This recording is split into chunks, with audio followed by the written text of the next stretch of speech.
The main thing that's noteworthy about Fusion's composition is the Ana pick. Other alternatives would have been Mercy or Lucio, however Mercy only makes sense if you run your own Widowmaker. And while Lucio can give you more card presence, the amount of nade opportunities an Ana can get is really high, especially during the second phase of this map. Playing around Ana is Fusion's win condition. The general strategy behind running a strong healer like Ana is that you set up fixed corners to play around.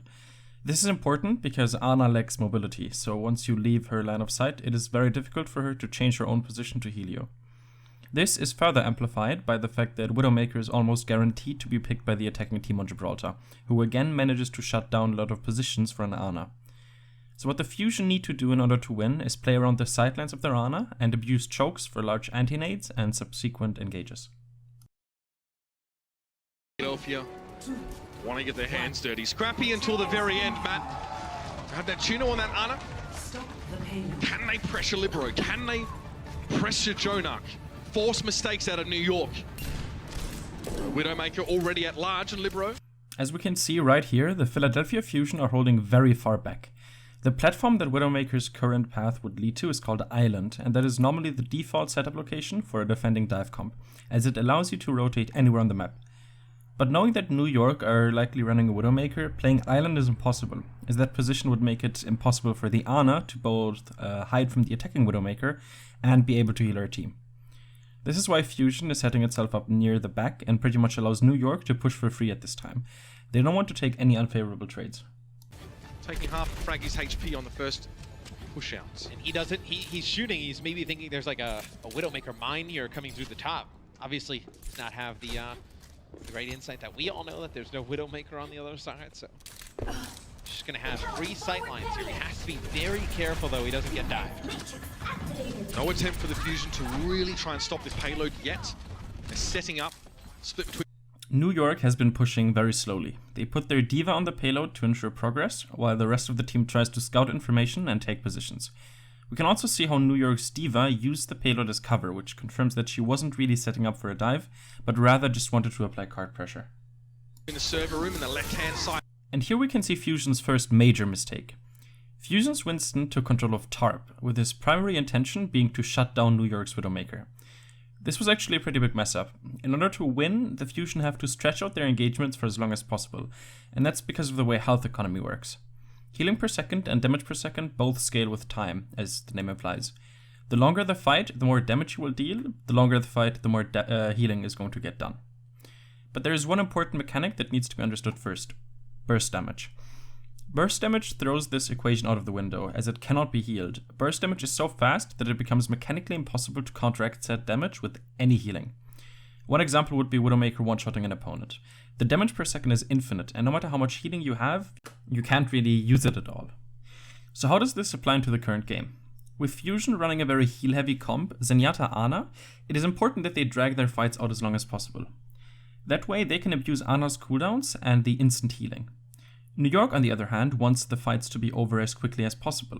While the Mercy can technically heal a bunch too, doing so will split her from the Widowmaker. Widowmaker is one of those picks at the moment that outside of a Widow v Widow duel only really shines if damage boosted. Very similar to a Junkrat or a McCree. The synergy is insane.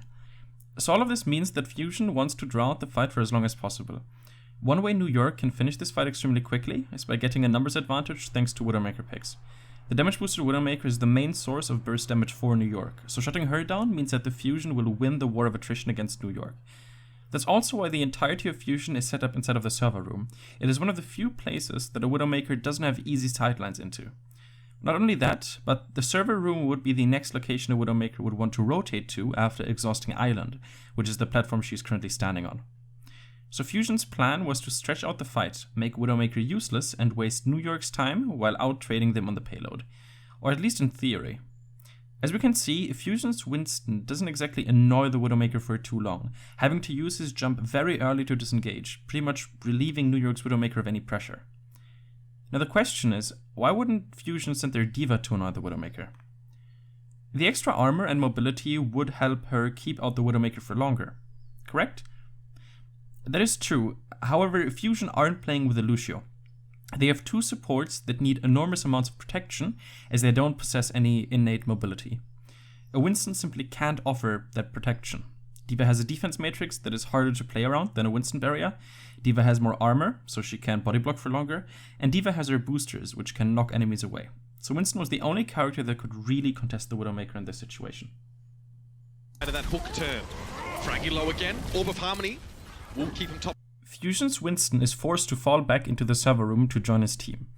This is problematic because they are all huddled up in that little room, and with the dive comp, you want to take as much space as possible. Being all squished into that room does make it easier for Ana to heal them all up, but right now they need to give New York an insane amount of space because they don't have the health and especially cooldowns to take any space for themselves. Up for the time being, Libero is just waiting for his chance to break this wide open.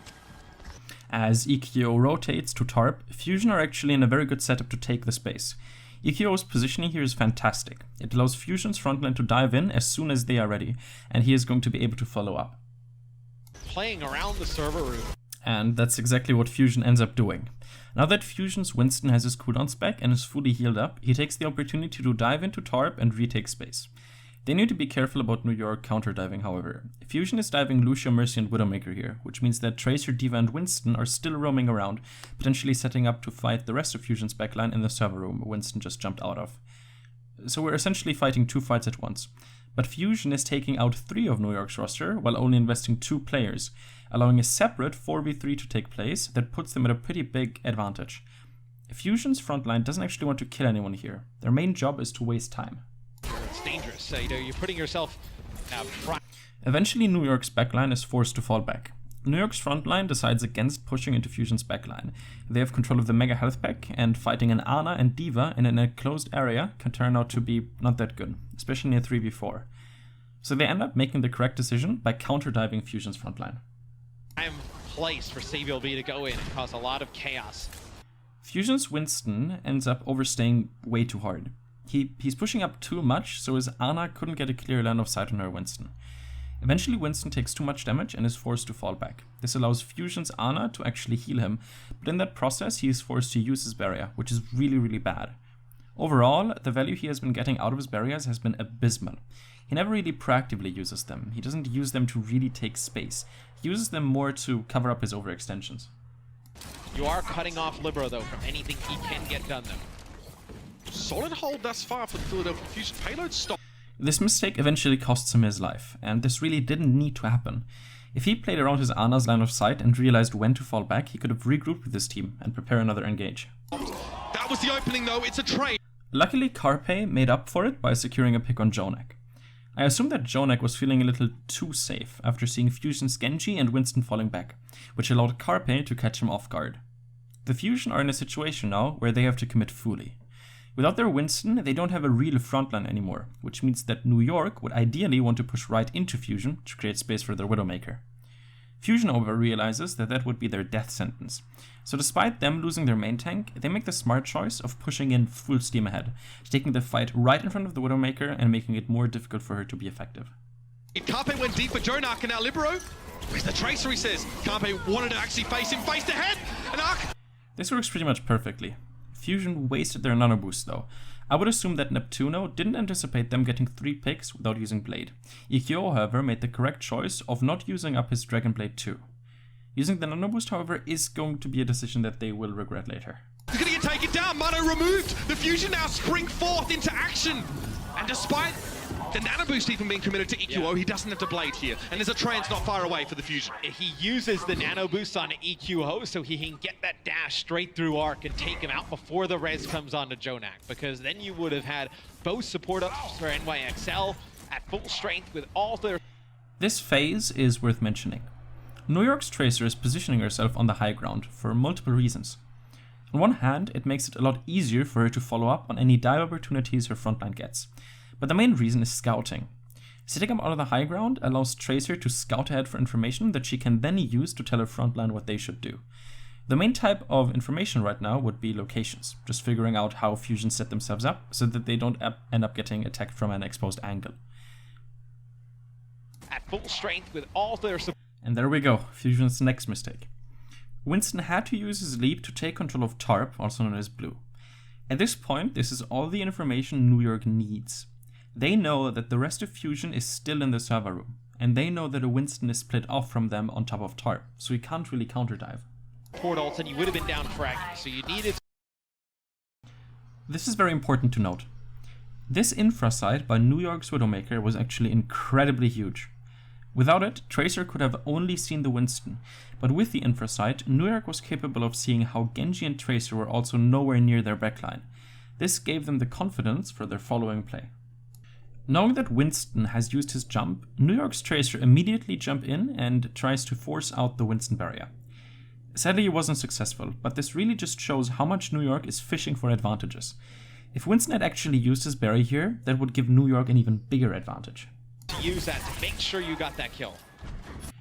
New York is the best team in the league for a reason, as they immediately capitalize and rotate straight into the server room to catch Fusion's backline off guard. Xavier beats pulse bomb. He knows where this is headed. This situation was very messy, so I want to clear it up a little. A Winston player needs to ensure 3 things before diving in. He needs his armor, he needs his leap, and he needs his barrier. Bonus points for also having a Harmony Orb.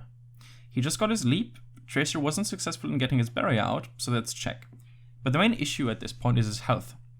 Winston at half HP is pretty much a dead Winston.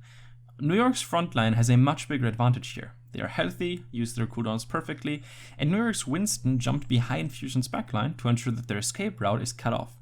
He also placed his bubble behind Fusion's backline, so that if New York decides to push up to react to a potential disengage on Fusion's side, they will be able to continue using the barrier and get its fullest value out of it. So long story short, New York set themselves up, they scouted information using Widow's ultimate, and saw that Fusion was split and that their Winston just used his leap, and they decided to immediately jump on Fusion's backline. At this point, Fusion's front line is already broken, so it becomes almost impossible for Fusion to win this, after their Winston was shot to half HP before he could even really counter-engage. I think this beautifully showcases Widowmaker's synergy with Dive. Even a team with poor communication can come up with some really great on-the-spot strategies and engages if they can see all the information they want just by staring through walls. After that, New York ends up taking the point very quickly, simply cleaning up. I guess there are multiple things to take away from this. Fusion's Winston player seems to struggle a lot, giving New York too many opportunities to punish him. Dive is all about information, cooldowns, and value, and all of that needs to be communicated. Dive in terms of difficulty is the pinnacle of Overwatch. No other composition is as fast-paced and difficult to plan and execute as Dive. It is very dynamic and is very different from more tank-heavy compositions that rely a lot more on ult economy, whereas Dive is more complex. A lot of thought and setup goes into every single engage seen on screen, and the smallest of details are easy to oversee if you watch the matches live, but once you look at them in detail, you can truly appreciate how much practice actually went into this.